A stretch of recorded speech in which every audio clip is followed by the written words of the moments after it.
अलीगढ़ 75 कोल विधानसभा कांग्रेस प्रत्याशी एवं पूर्व विधायक विवेक बंसल का अमोटा के पदाधिकारियों ने किया स्वागत। सर सैयद नगर में प्रोफेसर मुअज्जम बेग के आवास पर किया गया कार्यक्रम, जिसमें प्रोफेसर फिरोज अहमद पूर्व सचिव अमोटा, प्रोफेसर नईम अहमद पूर्व अध्यक्ष अमोटा, प्रोफेसर बुखारी पूर्व chairman computer science, professor Shamim Ahmad पूर्व professor polytechnic, professor Afzal Ahmad chairman zoology, professor Salim पूर्व chairman theology, advocate Amaruddin, Naseem Ahmad Congress नेता, मोहम्मद ज़ियाउद्दीन राही, शहबाज राही, अफजाल शेरवानी, डॉक्टर मुनव्वर अब्बास, डॉक्टर ताहिर चौधरी, मसूद महराज आदि लोग उपस्थित रहे।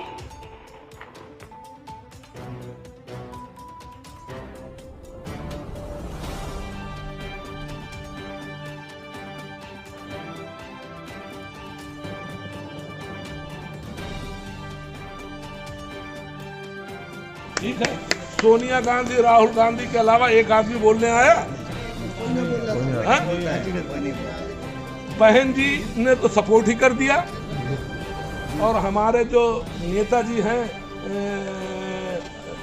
अखिलेश यादव जी, इन्होंने वॉकआउट कर दिया। वॉकआउट का क्या मतलब हुआ? सपोर्ट क्या मतलब है? एब्सेंट करने का मतलब यही है कि हाउ जब वोटिंग में पार्टिसिपेट नहीं कर रहे हैं, इसका मतलब है कि आप सपोर्ट कर रहे हैं। और अगर विक्की साहब को तो मालूम हो, फिरोज साहब को भी मैं डिस्कशन में कहता हूँ कि अखिलेश जी और मुलायम सिंह जी कितने सेकुलर हैं। उर्दू टीचर की नियुक्ति आप डाटा निकाल के देखिए, एक दिन सारे यादवों को हुई, उर्दू ट्रांसलेटर की भर्ती हुई। आपको कुछ कहना है? एक मिनट बता दूं मैं आपको। 2004 में उर्दू का मियाँ कहाँ से आया? ठीक है, तो विवेक बंसल साहब एक अच्छे इंसान हैं, पढ़े लिखे इंसान हैं, ऑनेस्ट इंसान हैं। मैं इनके टर्म के साथ 2 टर्म काम किया। 80% विकास एमएलसी जब रहे और एमएलए जब रहे, 80% फंड जो है सारे मुस्लिम लोकलिटी को खरीदे। और ऐसे विधायक रहे कि मैं अब नाम किसी का कोट नहीं करूंगा, ये ऐसे विधायक थे कि 1 पैसे अपने निधि से नहीं लेते थे। आप तो इंजीनियर रहे हो, हर जगह सिस्टम होता है कि विधायक जी का हिस्सा है, लेकिन इन्होंने कभी किसी उससे, उन्होंने कहा भाई जो है उतनी रेलेंस और बढ़ा दो। ठीक है, और हमारे बीच और बहुत सारे विधायक रहे, एमपी रहे, मैं सबको जानता हूँ और अंदर तक जानता हूँ कि सबकी क्या वर्किंग रही है। तो इसलिए भाई मैं वो जो यही कहूँगा कि भाई इस वक्त जात पात को नहीं देखना है, हमें ये देखना है कि साहब विवेक बंसल साहब एक अच्छे, ऑनेस्ट, मेहनती और बढ़िया आदमी है, और यही जीत सकते हैं। बीजेपी को कंटेस्ट, भाई आप बहुत कम्युनलाइज कर लो, कितना वोट डाल लो, बगैर दोनों कम्युनिटी के वोट के आप इलेक्शन नहीं जीत सकते। इसलिए जरूरी ये है कि आप जो है सोच लें, समझ लें, कैलकुलेशन कर लें, और उसके बाद जो है आप विवेक बंसल साहब को भारी मतों से विजयी बनाएं और बाकी इन पे छोड़ दो।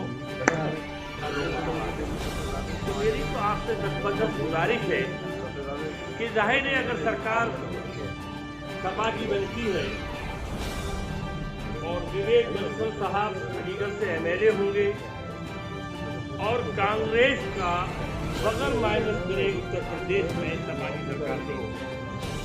अगर आपने विवेक बंसल को अलीगढ़ से एमएलए बना के भेजा तो आप यकीन मानिए जैसे हालात हैं, चाहे हरियाणा का मिनिस्टर हो, चाहे राजस्थान के मिनिस्टर हो, चाहे दिल्ली के आई, कहाँ पे हो आप? का मौका इसलिए मिला कि जब मैं अमूटा का तो सैयद नगर भी का प्रेसिडेंट साहब, अब कहाँ तो वही वो ज़माना था कि जब अलीगढ़ यूनिवर्सिटी का माइनॉरिटी से आगे आओ का हम मुकदमा हार गए, और उसके बाद हमें और विवेक बंसल साहब हमारे साथ इस तरह साथ रहे और उन्होंने जितनी हमारी जद्दोजहद और हमारी पूरी तहरीक का जो हिस्सा बने और उसके नतीजे में जो इससे मिला वहाँ से उसके नतीजे में आज तक माइनॉरिटी डायरेक्टर था इंस्पेक्टर उसी हिस्से की बुनियाद पर जी सोनिया जी से 2 बार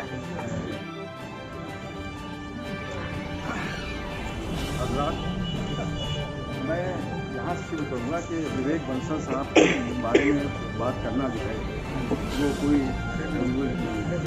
शहर में हर आदमी उसको जानता है और अगर कोई मैं मेरी समझ में अगर होना चाहते हैं तो विवेक बंसल चाहिए, चाहे मुख्तलिफ पार्टी के हों या मुख्तलिफ मज़हब के हों या मुख्तलिफ कम्युनिटी के हों, इनके दरवाजे हमेशा खुले हैं। तो ये कहने की इनकी तारीफ में वक्त मैं ज़ाया नहीं करूँगा, लेकिन ये भी जानते हैं कि मैं इनको पसंद करता हूँ और मैं समझता हूँ कि मुझसे मोहब्बत करते हैं, ताज़ीम तो हमेशा करते हैं। बात यह है कि दुनिया भर की ये स्टडी है कि इलेक्शन जो जब होता है उससे 15-20 दिन पहले आम तौर पर 70% लोग ये माइंड बना लेते हैं कि उन्हें कहाँ वोट देना है।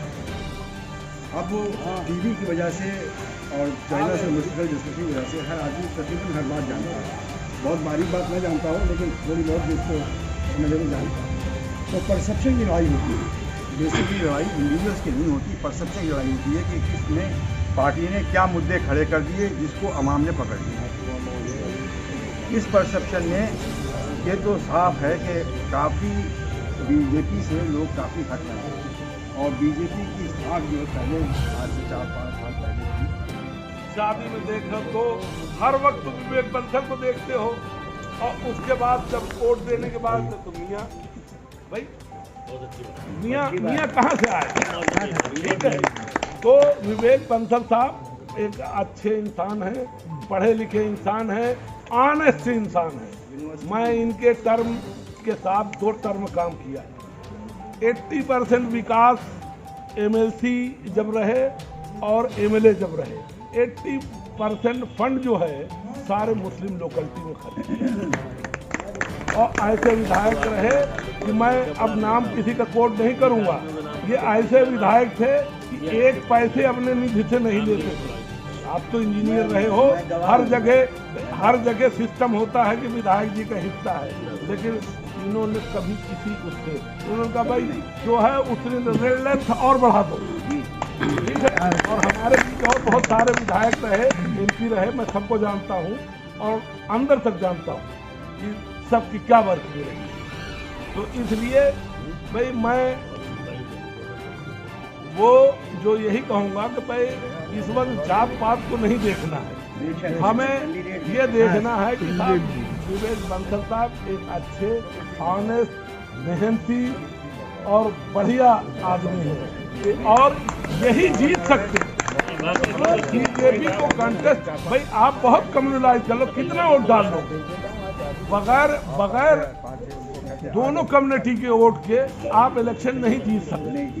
इसलिए जरूरी ये है कि आप जो है सोच लें, समझ लें, कैलकुलेशन कर लें और उसके बाद जो है आप विवेक बंसल साहब को भारी मतों से विजयी बनाएं और बाकी इन पे छोड़ दो।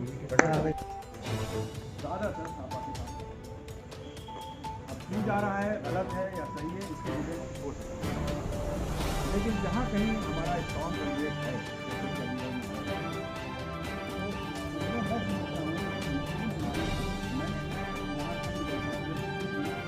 जो पढ़ाई करने वाली आती है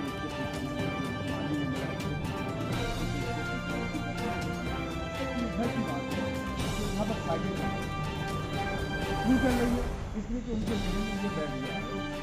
बीजेपी को जो आप टीम बनाइए, देखिए बहुत ही ज़्यादा स्पष्ट है, उसमें हमने बात बहुत सारी की हैं, उसमें अभी मुख्तसर सा बताना वाजिब नहीं होगा। बेसिकली उसमें तालीम की बहुत बड़ी बात की है। हमने कहा है कि जो पसमानदा इलाके हैं वहाँ गर्ल्स इंटर कॉलेजेस खोले जाएं और स्कॉलरशिप्स वगैरह बच्चों को कुछ हम सिस्टम बनाएंगे कि जो अच्छे बच्चे हैं रूरल एंड पुअर बैकग्राउंड, उनको स्कॉलरशिप्स और मेरिटोरियस उसकी कुछ करें। इस तरीके के बहुत से हैं जहाँ और सबसे बड़ी बात है कि यहाँ जो ट्रैफिक प्रॉब्लम है उसको कहीं ना कहीं बहुत ही मल्टी डिसिप्लिनरी अप्रोच, मतलब बहुत ही लॉन्ग लास्टिंग कुछ बननी चाहिए, जो नीजर्क रिएक्शन या हैपेजर्ट उसमें लॉन्ग लास्टिंग जो नहीं होते उस तरीके से यहाँ वो सॉल्व नहीं होगी। और सबसे बड़ी बात यह है कि जो आज जो माहौल बिगड़ रहा है उसको हम लोगों को सुधारना है। वो जो मिसट्रस्ट का है चारों तरफ फैला हुआ है, that is of utmost importance. अब देखिए वो तुम जो यहाँ के मतदाता हैं वो बताएंगे 10 को कहाँ पहुँचा। मैं आपसे पहले, मुझे ना तो कोई बदगुमानी है और ना कुछ मैं भविष्य का दाता हूँ। कैसे क्या होगा दैट, मतलब every day has something new to offer and new to learn. तो अभी मैं ये कुछ कह नहीं सकता, पर मैं बहुत ही विश्वास के साथ आगे बढ़ रहा हूँ और ऊपर वाला देख रहा है कि मेरा रास्ता हमवार हो और मुझे मंजिल मिले। जिस तरह से उनकी ऐतिहासिक रैली निकली तो कहीं ना कहीं आप फाइट में तो हैं। अब आप जो कह दें कि फाइट में है, मैं तो कुछ ज़्यादा ही समझ रहा था अपने आप को। आपकी फाइट किसके साथ मानते हैं? मैं अपनी फाइट अपने आप से मानता हूँ।